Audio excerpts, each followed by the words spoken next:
Hello दोस्तों, welcome to our YouTube channel JK study info. आज हमारे इंडियन हिस्ट्री की ये दूसरी वीडियो है। आई होप कि पहली वीडियो आपने देखी होगी। अगर अभी तक नहीं देखी है तो पहले उसी को देखिएगा, क्योंकि ये उसी टॉपिक का दूसरा पार्ट है। अगर आप पहले उसी वीडियो को देखोगे तो आज की वीडियो आपको बहुत अच्छे से समझ में आएगी। तो थोड़ा सा हम यहाँ पर रिवाइज करेंगे कि लास्ट वाली क्लास के अंदर हमने क्या क्या पढ़ा था और कौन सा टॉपिक हमने स्टार्ट किया था।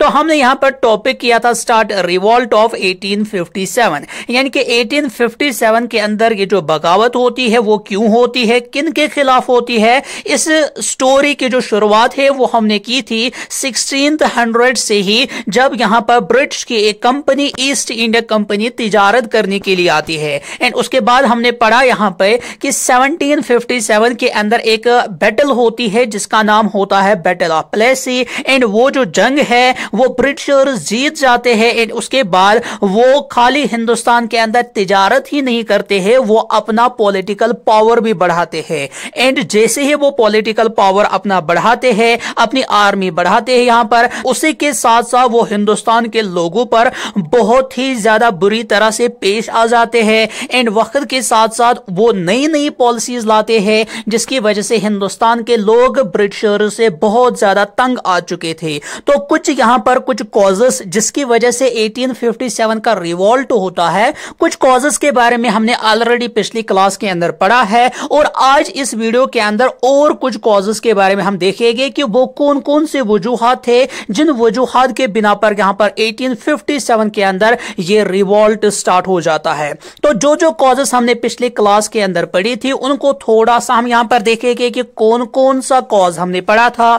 सबसे पहला कॉज हमने यहां पर पढ़ा था पॉलिटिकल कॉज, यानी कि पॉलिटिकली ऐसे कौन कौन से कॉजेस थे जिसकी वजह से हिंदुस्तान के जो राजाज महाराजाज अलग अलग स्टेट्स के अंदर रूल कर रहे थे वो क्यों नाराज हो जाते हैं। तो हमने यहां पर देखा था कि अंग्रेजों की तरफ से यहां पर दो मेन पॉलिसीज लाई जाती है। सबसे पहली पॉलिसी लाई जाती है सब्सिडरी अलायंस और उसके बाद लाया जाता है डॉक्ट्राइन ऑफ लेप्सी। दोनों के बारे में हमने पिछली वीडियो के अंदर डिस्कस कर लिया है ये क्या है, और इन दोनों के लिए हमने दो और अलग वीडियोस बना के रखी है। अगर आप इन दोनों टॉपिक्स के बारे में सब्सिडरी अलायंस और डॉक्ट्राइन ऑफ लेप्सी के बारे में अगर आप और डीप से कुछ जानना चाहते हो तो आप हमारी वो दो जो हमने वीडियोस अलग से बनाई है उसको भी आप देख सकते हो। उनकी जो लिंक है हम डिस्क्रिप्शन बॉक्स के अंदर रखेंगे, वहां पे जाके आप उन दोनों वीडियोस को अच्छे से देखोगे और आपका ये सब्सिडरी अलायंस और डॉक्ट्राइन ऑफ लेप्सी वाला कंसेप्ट पूरा का पूरा क्लियर हो जाएगा। उसके बाद यहां पर हमने पढ़े थे इकोनॉमिक कॉजेस, यानी कि कैसे ये ईस्ट इंडिया कंपनी हिंदुस्तान की जो इकोनॉमी है वो पूरी की पूरी तहस नहस कर देते हैं। एंड यहां पर हमने पढ़ा था कि कैसे ईस्ट इंडिया कंपनी की तरफ से यहां पर नए नए टैक्स लॉज लाए जाते हैं। इसके अंदर हमने पढ़ा था परमानेंट सेटलमेंट इंट्रोड्यूस किया गया था, रोयतवारी सिस्टम लाया गया था, महलवारी सिस्टम लाया गया था। और साथ ही साथ इस इकोनॉमिक कॉजेस के अंदर हमने पढ़ा था कि कैसे हिंदुस्तान के जो आर्टिजन थे, जो क्राफ्ट्समैन थे, वो कैसे बहुत ही ज्यादा बुरी तरह से मुतासिर होते हैं। और इसके अंदर हमने ये भी देखा था कि कैसे ब्रिटिशर्स अपने गुड्स को, अपनी चीजों को प्रमोट करते थे, अपनी इंडस्ट्रीज को प्रमोट करते थे, जिसकी वजह से हिंदुस्तान के जितने भी खुद के गुड्स थे, जितने भी खुद के कारखाने थे, वो सारे के सारे वक्त के साथ साथ ठप होते गए। एंड उसके बाद नेक्स्ट कॉज हमने यहां पर पढ़ा था एडमिनिस्ट्रेटिव कॉज, यानी कि ये जो ब्रिटिशर्स थे ये कैसे अपनी मनमर्जी के हिसाब से एडमिनिस्ट्रेशन को संभालते थे। ये जो भी कानून बनाते थे उन सारे के सारे लॉज के अंदर ये हिंदुस्तान के लोगों की कोई परवाह नहीं करते थे।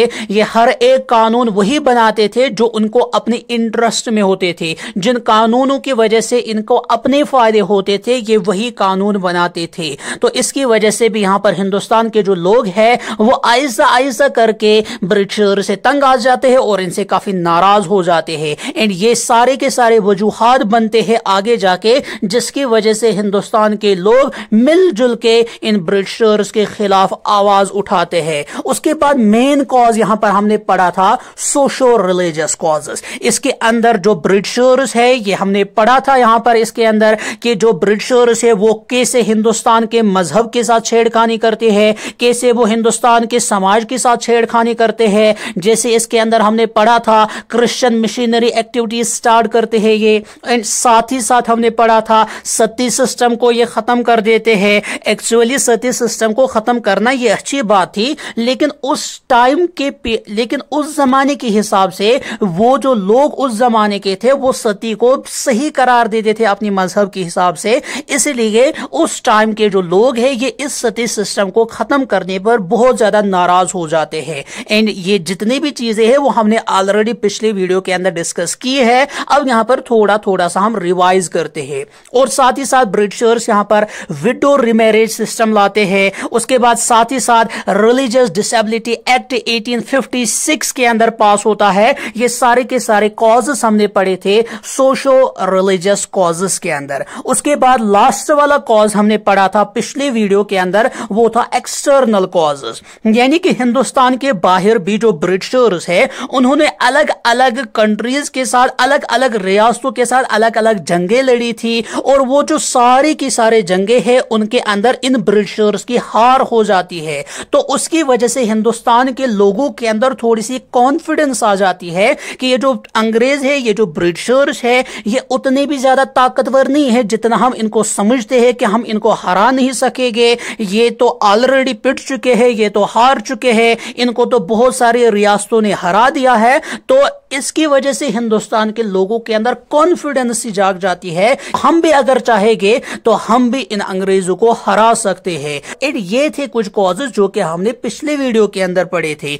अब हमें इस टॉपिक के रिलेटेड और ज्यादा कॉजेस के बारे में पढ़ना है। कुछ कॉजेस अभी पेंडिंग थे, वो हम इसी वीडियो के अंदर क्लियर करेंगे। बहुत ही ज्यादा इंपॉर्टेंट पॉइंट इस टॉपिक के अंदर है। एक एक पॉइंट को आप अच्छे से समझोगे और जो भी मैं यहां पर पढ़ाऊंगा उसको आप अपनी कॉपी पर लिखोगे। एक एक पॉइंट को आप ऐसे ही लिख के रखोगे। जो पॉइंट इंपॉर्टेंट होगा उसको आप हाईलाइट करके रखोगे, ताकि जैसे ही एग्जाम का टाइम करीब आ जाएगा उस टाइम जो जो चीजें आपने हाईलाइट की होगी उनको आप तेज तेज से रिवाइज कर सकोगे। क्योंकि एग्जाम के दौरान काफी ज्यादा प्रेशर होता है, उसकी वजह से इंसान एग्जाम के दिनों में सारी चीजें ऐसे ही नहीं पढ़ पाता है किताबों के अंदर। इसलिए बेहतर यह है कि आप अपनी नोट्स बनाइए, क्योंकि नोट्स को इंसान बहुत ही कम टाइम में बहुत ही जल्दी रिवाइज कर सकता है।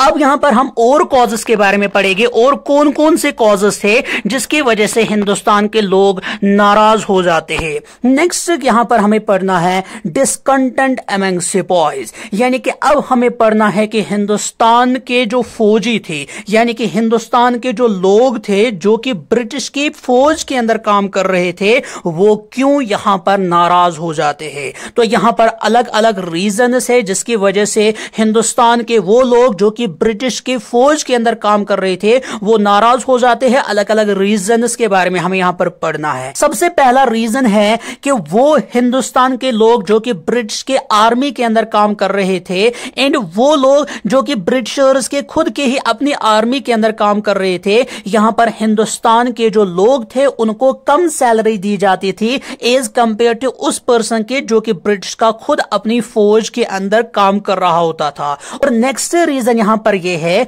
कि जितने भी यहां पर हिंदुस्तान के फौजी ब्रिटिशर्स के फौज के अंदर काम कर रहे थे, अगर वो अपने मजहब के हिसाब से कोई भी चीज पहनते थे, जैसे मुस्लिम अगर है तो वो टोपी पहनता था, कोई अगर हिंदू है तो वो अपने माथे पे तिलक लगाता था, उनको वो सारी चीजें करने की इजाजत नहीं होती थी। तो इसकी वजह से भी जितने भी फौजी थे वो काफी नाराज हो जाते हैं इन ब्रिटिशर्स से। उसके बाद तीसरी सबसे इंपॉर्टेंट रीजन है यहां पर कि लॉर्ड कैनिंग्स जो कि उस टाइम के गवर्नर जनरल ऑफ इंडिया होते हैं, वो एक एक्ट इंट्रोड्यूस करते हैं जिसका नाम होता है general service enlistment act.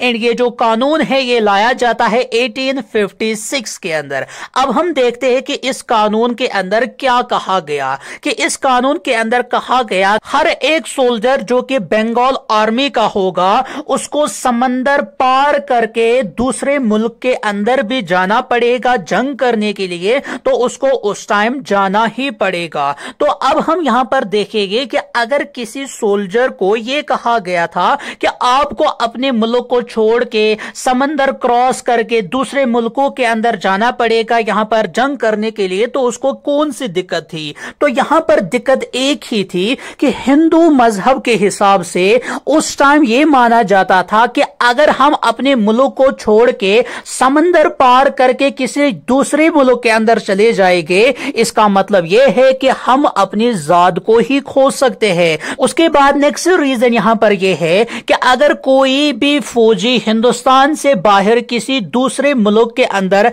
British की आर्मी के लिए लड़ रहा होता था तो उसको यहां पर कुछ एक्स्ट्रा पैसे दिए जाते थे, लेकिन अब यह कहा गया कि किसी को कोई भी एक्स्ट्रा पैसे यहां पर नहीं दिए जाएंगे अगर वो हिंदुस्तान को छोड़ के किसी दूसरे मुल्क के अंदर भी जंग कर रहा होगा, तब भी जाके उसको कोई भी एक्स्ट्रा खर्चा नहीं दिया जाएगा। और नेक्स्ट रीजन क्या है यहां पर जिसकी वजह से ये फौजी बहुत ज्यादा नाराज हो जाते हैं, यानी कि हिंदुस्तान के वो लोग जो कि ब्रिटिश के आर्मी के अंदर काम कर रहे थे, ये सारे के सारे हम उसी के रीजंस पढ़ रहे हैं कि क्यों वो आर्मी बहुत ज्यादा नाराज हो जाती है ब्रिटिशर से। नेक्स्ट रीजन यहां पर है racial discrimination of Indians in matter of promotion and privileges, यानी कि जब ब्रिटिश के आर्मी के अंदर प्रमोशन की बात होती थी तो उस टाइम यहां पर काफी भेदभाव किया जाता था इंडियंस के साथ, यानी कि ब्रिटिश के फौजियों को तो प्रमोशन मिलती थी आराम से, लेकिन जो भी हिंदुस्तान के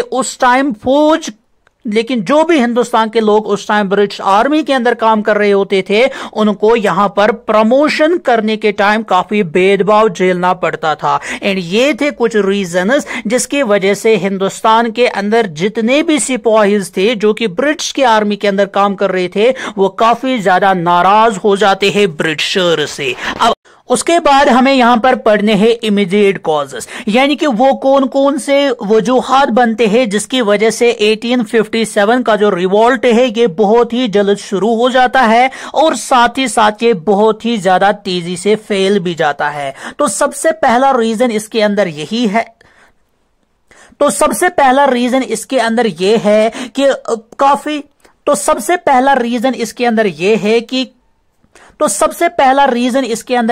कि बहुत तेजी से अफवाहें फैलना शुरू हो चुकी थी कि जो आटा है इसके अंदर बून डस्ट मिक्स किया जाता है, जिसकी वजह से हिंदुस्तान के लोगों के अंदर बहुत ज्यादा गुस्सा आ जाता है ब्रिटिशर्स के लिए, जिसकी वजह से हिंदुस्तान के लोगों को बहुत ज्यादा गुस्सा आ जाता है ब्रिटिशर्स के लिए। एंड उसके बाद यहां पर बहुत ही इंपॉर्टेंट रीजन है सेकंड रीजन, जो कि बहुत ही एक मेन रीजन बन जाता है कि 1857 का जो रिवॉल्ट है उसका ये सबसे मेन रीजन बन जाता है। तो वो रीजन क्या है? वो है कि ब्रिटिश की तरफ से एक नई राफेल को इंट्रोड्यूस किया जाता है ब्रिटिश आर्मी के अंदर, जिसका नाम होता है रॉयल एनफील्ड राफेल। अब नई राफेल है तो इसके अंदर और ज्यादा खासियतें होगी, जिसकी वजह से जो आर्मी होगी, जो फौज होगी, उनको आसानी होगी ये गन इस्तेमाल करने में। तो ये तो ठीक था, लेकिन फिर भी जो ब्रिटिश के अंदर हिंदुस्तान के फौजी काम कर रहे थे वो इस गन से क्यों नाराज थे, उसके लिए हमें इस गन के बारे में समझना पड़ेगा।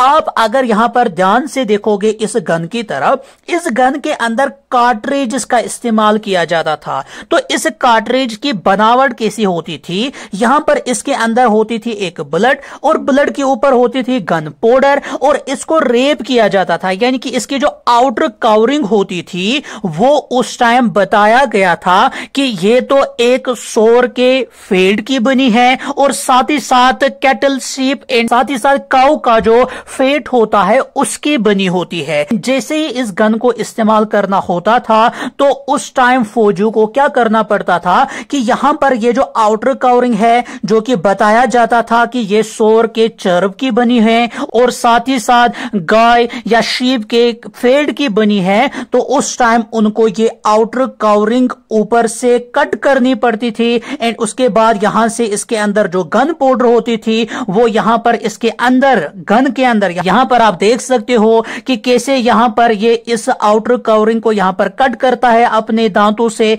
उसके बाद यहां पर कैसे ये इस गन के अंदर इस पाउडर को डाल देता है एंड उसके बाद यहां पर ये इस गन के अंदर ये गोली भर देते हैं। और तो हमें पता है ये जो कौ है ये हिंदू मजहब के हिसाब से काफी ज्यादा सेक्रेड है और जो ये सोर का गोश्त है ये हिंदूज के लिए नहीं, ये मुस्लिम्स के लिए हराम है। तो इसकी वजह से जब यहां पर इस कार्ट्रिज की आउटर कवरिंग को काटना पड़ता था वो वहां पर अपने दांतों से काटनी पड़ती थी, जिसकी वजह से यहां पर हिंदुस्तान के जो फौजी थे, चाहे मुस्लिम फौजी थे चाहे वो हिंदूज मजहब के मानने वाले लोग थे, वो सारे के सारे नाराज हो जाते हैं काफी ज्यादा ब्रिटिशर से। वो इस गन को इस्तेमाल करने से ही मना कर देते हैं, जिसकी वजह से इस जंग की बहुत ही जल्द ही शुरुआत हो जाती है। तो नीचे आके हम देखेंगे यहां पर कि राइज ऑफ रिवोल्ट, यानी कि इस जंग की जो शुरुआत है वो अब कहां से होती है, कैसे होती है। सबसे पहले ओडिशा के बहरमपुर के अंदर फरवरी 1857 के अंदर 19th नेटिव इन्फेंट्री ने इस गन को इस्तेमाल करने से इनकार कर दिया। उसके बाद यहां पर वेस्ट बंगाल के बैरकपुर के अंदर 34th नेटिव इन्फेंट्री जो कि ब्रिटिश आर्मी की थी, वहां पर मंगल पांडे थे जो कि पहले सोल्जर थे जो कि ब्रिटिशर्स के खिलाफ जिसने आवाज उठाई, वो इसी 34th नेटिव इन्फेंट्री के हिस्सा थे। एंड जो मंगल पांडे है वो अपने मेजर को भी मार देते हैं। और जो मंगल पांडे है ये साथ ही साथ एक स्लोगन भी देते हैं, मारो तिरंगियों को। एंड उसके बाद मंगल पांडे को फांसी दी जाती है ब्रिटिशर्स की तरफ से 8 अप्रैल में ही। एंड उसके बाद 7th अवध रेजिमेंट भी इस गन को इस्तेमाल करने से इनकार कर देते हैं एंड वो भी ब्रिटिशर्स के खिलाफ आवाज उठाते हैं 3 मई 1857 में ही। लेकिन उसके बाद इस जंग की जो चिंगारी है, इस जंग की जो फाइनल सुपारक है, जो फाइनल चिंगारी है, वो कहां पर लगती है, वो लगती है उत्तर प्रदेश के मीरठ के अंदर, जो कि दिल्ली से 58 किलोमीटर की दूरी पर है। यहां पर क्या होता है, 3rd नेटिव इन्फेंट्री के जो 90 मैन होते हैं वो इस ग्रीजेड कार्ट्रिजेस को इस्तेमाल करने से ही इनकार कर देते हैं, जिसकी वजह से यहां पर 85 सोल्जर्स को सस्पेंड किया जाता है 9th मई में ही, और साथ ही साथ उनको जेल के अंदर भी डाला जाता है। लेकिन उसके अगले दिन ही यानी कि 10th मई के दिन ही जो बाकी सोल्जर्स थे वो इन सोल्जर्स को जेल से छुड़वाते हैं और साथ ही साथ वो उन ऑफिसर्स को, वहां पर ब्रिटिश के ऑफिसर्स को मारते हैं। एंड उसके बाद वो यहां पर 1857 का रिवॉल्ट स्टार्ट कर देते हैं। अब अगर आपके एग्जाम्स में क्वेश्चन पूछा जाएगा कि 1857 का जो रिवॉल्ट है वो एग्जैक्टली कब स्टार्ट हुआ था और कहां से स्टार्ट हुआ था, तो इसका जो करेक्ट आंसर है वो है मीरठ। हमने ऑलरेडी देखा, यहां पर मैंने क्वेश्चन क्रिएट किया भी है कि आप बताइए कि ये जो 1857 का जो रिवॉल्ट है हम क्यों कहते हैं कि ये मीरठ से स्टार्ट हुआ है, जबकि सबसे पहले यहां पर बहरमपुर से स्टार्ट हो जाता है। इसके पीछे रीजन एक ही है कि बहरमपुर से तो स्टार्ट हुआ था लेकिन उनको हिंदुस्तान के अंदर ब्रिटिशर्स ने दबा के रखा। लेकिन यहां पर 10th मई के दिन ही जो कि मीरठ के अंदर जो सिपाही थे वो एक तो वहां पर भी सिपाहियों को मारते हैं, यानी कि अपने ऑफिसर्स को मारते हैं जो कि ब्रिटिश के ऑफिसर्स होते हैं, एंड वहीं से वो दिल्ली के ओर भी चलते हैं। एंड मीरठ से ही ये जो रिवॉल्ट है ये पूरे हिंदुस्तान के अंदर फैल जाता है। एंड इसीलिए यहां पर आप याद रखोगे कि 10th मई के दिन ही ये जो 1857 का जो रिवॉल्ट है ये स्टार्ट हो जाता है, क्योंकि यही वो दिन होता है जिस टाइम जो हिंदुस्तान के जो लोग हैं ये दिल्ली की ओर बढ़ जाते हैं, जिसकी वजह से ये आगे जाके यही जंग पूरे हिंदुस्तान के अंदर फैल जाती है। तो याद रखोगे ये जो 1857 का जो रिवॉल्ट है ये मीरठ से स्टार्ट होता है। एंड साथ ही साथ ये भी याद रखोगे कब स्टार्ट हुआ था, 10th मई 1857 में ये जंग स्टार्ट होती है। ये दो चीजें आपके एग्जामिनेशन के लिए बहुत ही ज्यादा इंपॉर्टेंट है।